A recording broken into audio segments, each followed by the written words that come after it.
The USP of this paper is very simple. There is an important problem of finding the error resilience of the message exchange task. A lot of work was done on it, and we solve this problem exactly and find the right answer. How do we do this?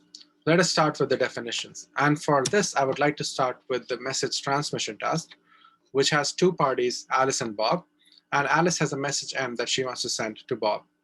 Now, of course, she can do this if the channel is noiseless. All she needs to do is if the message M has n bits or n symbols, then she can just send the message M symbol by symbol over n rounds. And at the end of the protocol, Bob will know M.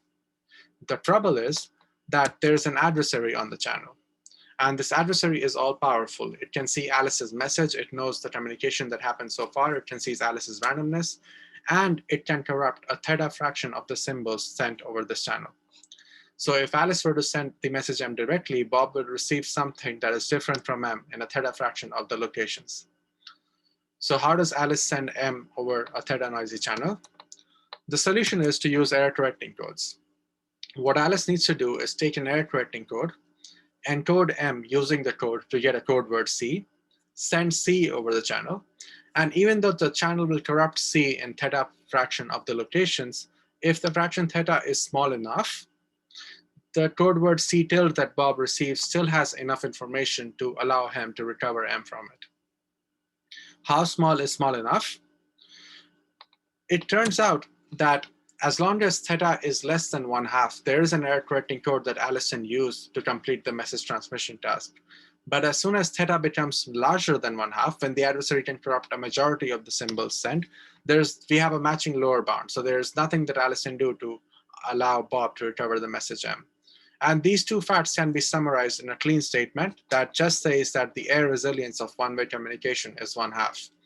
If the fraction is less than 1/2, then it's possible. If it's 1/2 or greater, then it's impossible. So this is about message transmission or one-way communication. The message exchange problem is just the two-way analog of this. Here, both Alice and Bob have inputs. Alice has X and Bob has Y. And both of them want to know each other's inputs. So Alice wants to know Y and Bob wants to know X. The problem is the same. They're connected by a channel that is theta noisy. So an adversary will corrupt a theta fraction of the symbols sent over the channel. And we want to find the largest theta for which there is a protocol that allows Alice and Bob to know each other's inputs, even when a theta fraction of the messages in the protocol are corrupted. Or equivalently, we want to know the error resilience of two-way communication. Now, this problem is well studied, and one thing that you can always do is you can apply the solution for message transmission in both directions. So Alice can use the message transmission protocol with resilience 1/2 to send X, and later on Bob can use the same protocol to send Y. And because you use two copies of the protocol, the error resilience shrinks by half, and you get a protocol with theta equals 1/4 that solves message exchange. So this protocol is actually a corollary of a much stronger result from BR11 that we will not really need. But one thing that BR11 showed is something that is relevant to us. It is that 1/4 is actually tight for a subset of protocols that are called non-adaptive. So if you have this restriction that the protocol is non-adaptive, then 1/4 is the best you can do. But in this paper, we don't want to have any restriction on the protocol. So we will consider general adaptive protocols and try to see what is their error resilience. It is known that adaptive protocols can do strictly better. And this was first shown by GHS in 2014. And what they get is an adaptive protocol that has error resilience of 2/7. What is interesting about this is that for a long time, it was believed that their protocol is optimal, and it's only a matter of proving that it is tight. Very recently, in fact, just last year, we showed that it's actually not the case. We showed that it can actually beat the 2/7 number that they get by another adaptive protocol and get error resilience at least 7 or 24. So 2/7 is not tight, but what is? And in fact, do we even have some impossibility result that rules out large values of theta? It turns out that there is a simple and elegant impossibility result that has been presented in multiple words. And this basically shows that no adaptive protocol, no general protocol can be resilient to more than 1/3 of the errors. So with this result, we now know that there is a protocol that has error resilience 7 over 24. There is no protocol that has error resilience 1/3 or 8 over 24. So the right answer lies in between 7 over 24 and 8 over 24. And in the current work, we pin it down exactly and show that the right answer is 5 over 16. So for this, we need to prove both a new protocol, which is the upper bound part of the result, and a new impossibility result, which is the lower bound part of the result, and they both match. So this is our main result.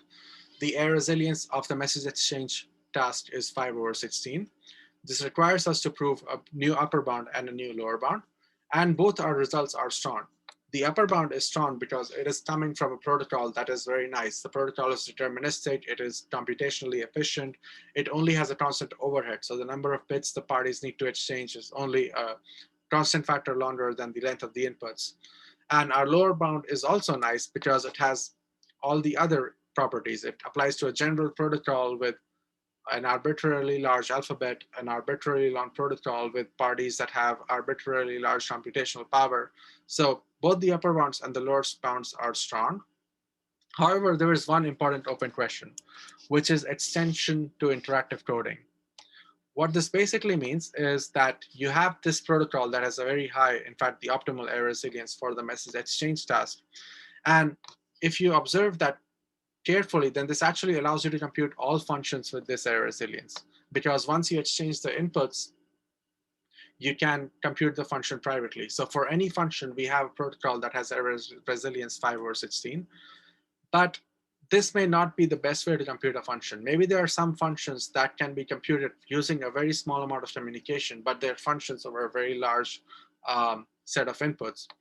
And for those functions, this protocol has a very high communication overhead. So the problem of interactive coding is essentially getting the same result for all functions with a low overhead, ideally with a constant overhead. And we have some reason to believe that this number 5 over 16 is actually dependent on the function you're computing. And if you have complicated functions, then this number may actually be smaller if you restrict the overhead. But it is very interesting to understand how exactly this number behaves when the function that is computed by the party changes. So this is the main result. And in the remainder of this talk, I will just give the ideas that go behind our impossibility result and our protocol. But before those things, let us first make the communication model concrete. Let me first define what is the adaptive or the general communication model that we consider. The most important feature of this communication model is that the order of speaking is dynamic. And what this means is that the communication proceeds in rounds. And in each round, the parties take everything they know. They know the symbols they have received so far. They know their inputs. They know their randomness. And they use all of this information to arrive at a bit that says whether they will speak or whether they will listen. Ideally, these decisions or these bits are anti-synchronized. If Alice decides to speak, then Bob will decide to listen and vice versa. And when this happens, the adversary can either spend one corruption from its budget and corrupt the message from the sender to the receiver, or it cannot spend any corruptions, and in which case the message that the sender sends will be received by the receiver directly. However, because these decisions of speaking and listening are made online, it may not be synchronized. And it is possible that both the parties decide to speak in the same round. And I will call these rounds collision rounds. And it is also possible that both parties decide to listen in the same round. And I'll call these rounds silence rounds. And in our model, we shall assume that in both collision and silence rounds, the adversary gets to corrupt both the parties for free. He can corrupt both the parties, and he does not have to spend corruptions from his budget to do so. So these rounds are bad for the protocol. Okay, so that's the model. And now let us see what is the upper bound and what is the lower bound. I will start with the lower bound.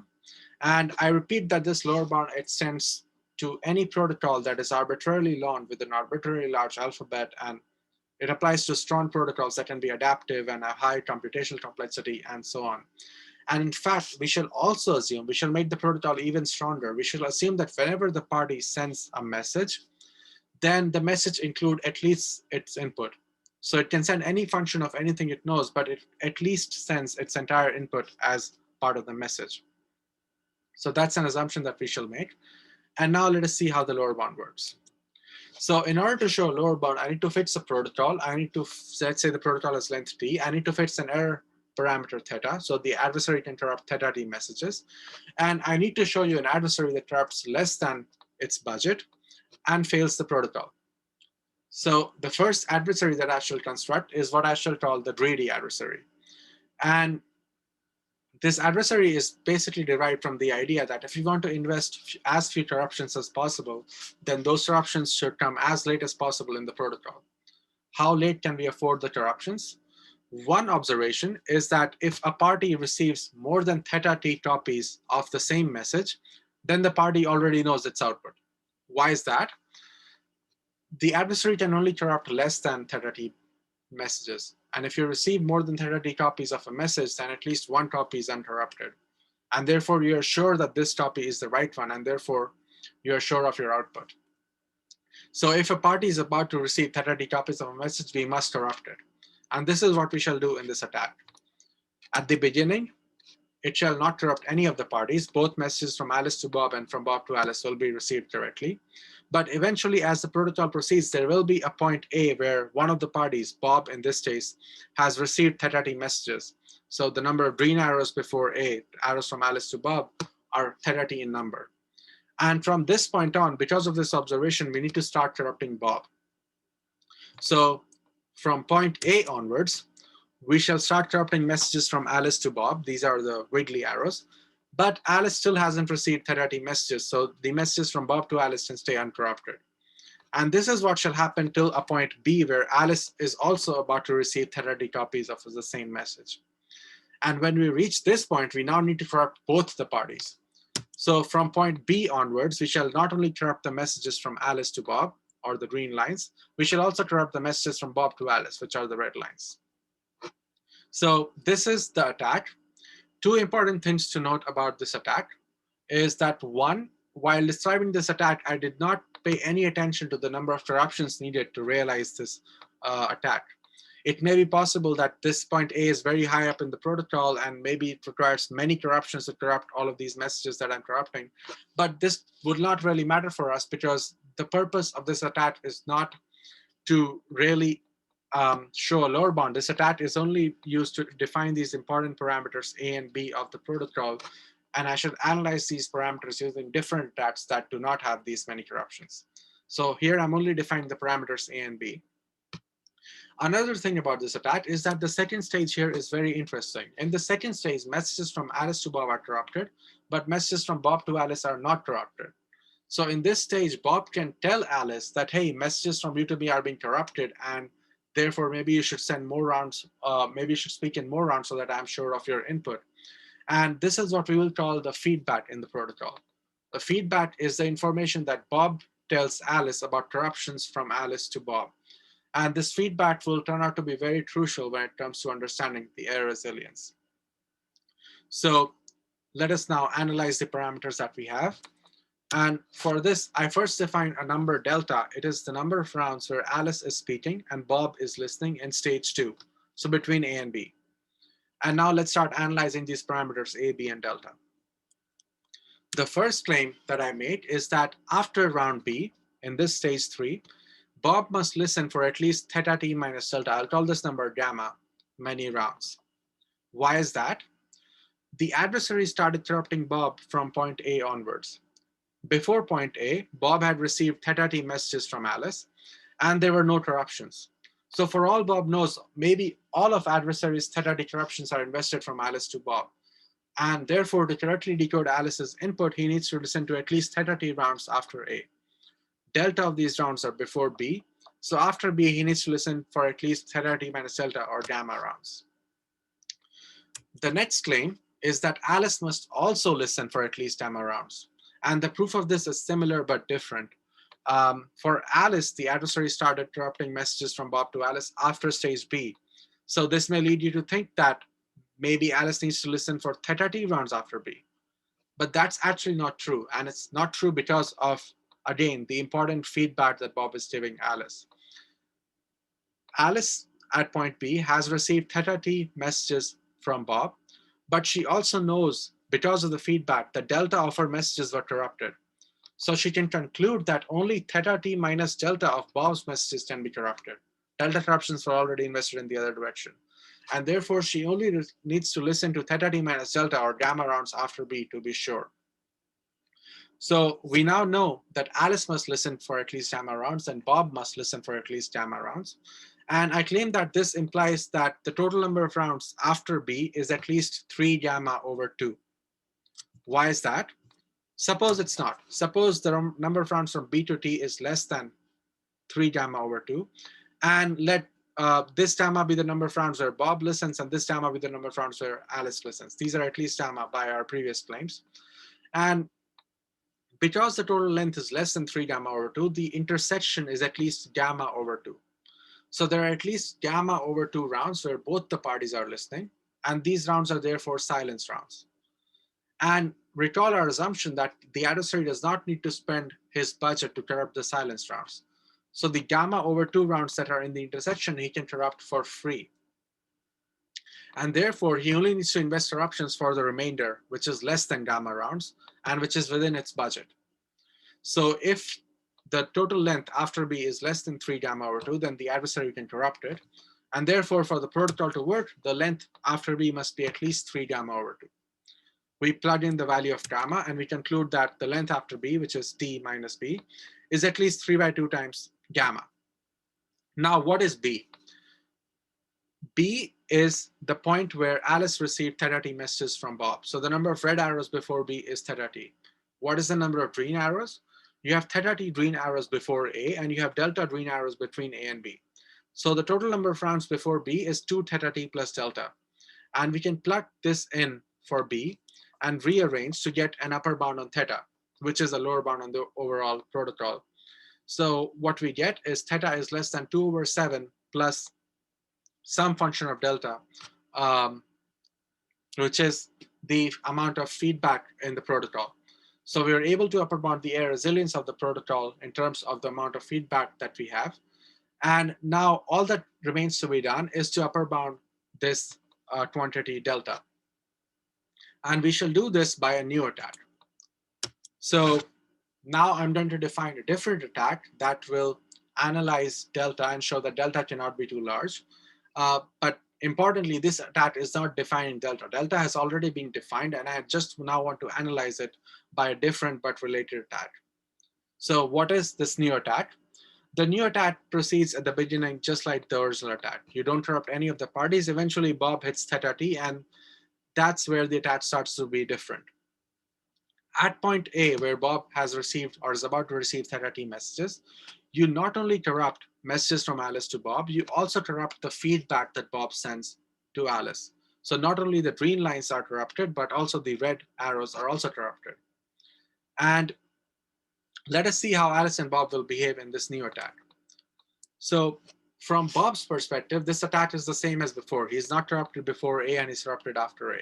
So Bob's behavior in this protocol will be exactly the same. Alice's behavior may be different because earlier she was not corrupted in this stage and now she is.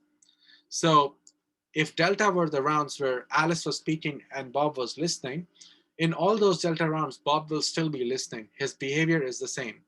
But Alice's behavior may be different. And maybe there are delta 1 of those rounds, these will be the blue rounds, where Alice is now listening instead of speaking. And therefore, in delta 1 rounds, both parties are listening. And therefore, delta 1 cannot be too large because when both the parties are listening, the adversary gets to corrupt them for free, and this is bad for the protocol. Now, there may be other rounds, which is delta 2, where Alice continues to speak, even though the feedback was cut. And I need to argue that these rounds are also small. And the reason they are small is because these are the rounds where Alice continues to speak, even if the feedback was corrupted. So for all she knows, Bob is already sure of her input, but she still continues to speak and tries to convince Bob of something he already knows. And this cannot happen for too long because Alice is wasting precious rounds in convincing Bob of something he already knows. So delta 2 must not be too large, delta 1 must not be too large, and delta is just delta 1 plus delta 2, so it is also low. And I haven't done any math here, but if you work it out, it turns out that the bound you get on delta is exactly what is needed to show that the error resilience of a protocol is less than 5/16. So this is the lower bound. One important feature of this lower bound is that this bound on delta 1 that we get is actually not 0. And in order for this lower bound to be tight, we need to figure out a way to use these rounds where both parties are listening. And we need to use them despite the fact that the adversary gets to interrupt them for free. So this is what is needed if this is supposed to be tight. Okay, so this is the lower bound. And now let us spend a few minutes talking about the upper bound. And I want to start with the lessons we learned from the lower bound. What did we learn? We learned that if this lower bound has to be tight, then delta must be as high as possible. So there must be a lot of feedback from Bob to Alice about the interruptions from Alice to Bob. And we also learned that we need to figure out a way to use the rounds where both parties are listening, or to figure out a way to use the silence rounds. And in the next few minutes, I will tell you how a protocol can benefit from feedback and how it can benefit from the silence rounds. So let's first understand feedback. And for this, I will take this mini protocol prototype that is actually the parameters correspond to an exact protocol that has error resilience more than state of the art. It's not optimal, but it's more than state of the art. But we'll not need these exact parameters. We'll just need the fact that in the beginning, Alice is sending her input to Bob. And after this first stage, Bob is either sure or not. And in the second stage, when Bob is talking, he's sending his input along with this feedback, which is whether he's sure or not. And I claim that this feedback actually helps the error resilience. Why? First, we need the observation that if the interruptions are balanced, if the adversary attacks both messages from Alice to Bob and messages from Bob to Alice, then it's easier for the parties. And for this, I will show you that if the interruptions are perfectly balanced, that you can get error resilience 1/2, which is very high. Why is that? The solution is to just use error correcting codes in both directions. If the total fraction of errors is less than half and the errors are balanced, then the fraction of errors in either direction is less than half. And therefore, the error correcting codes will work, and you will get a protocol that works. So if you have balanced interruptions, then it's easy to get a protocol. And the reason feedback helps error resilience is because it makes the interruptions more balanced. Okay, so let's see how. And for this, let me assume that after stage 1, Bob is already unsure. So there were interruptions from Alice to Bob in stage 1. The case where Bob is sure, it's similar, but it's similar and uses the same idea. So let me only focus on this one case.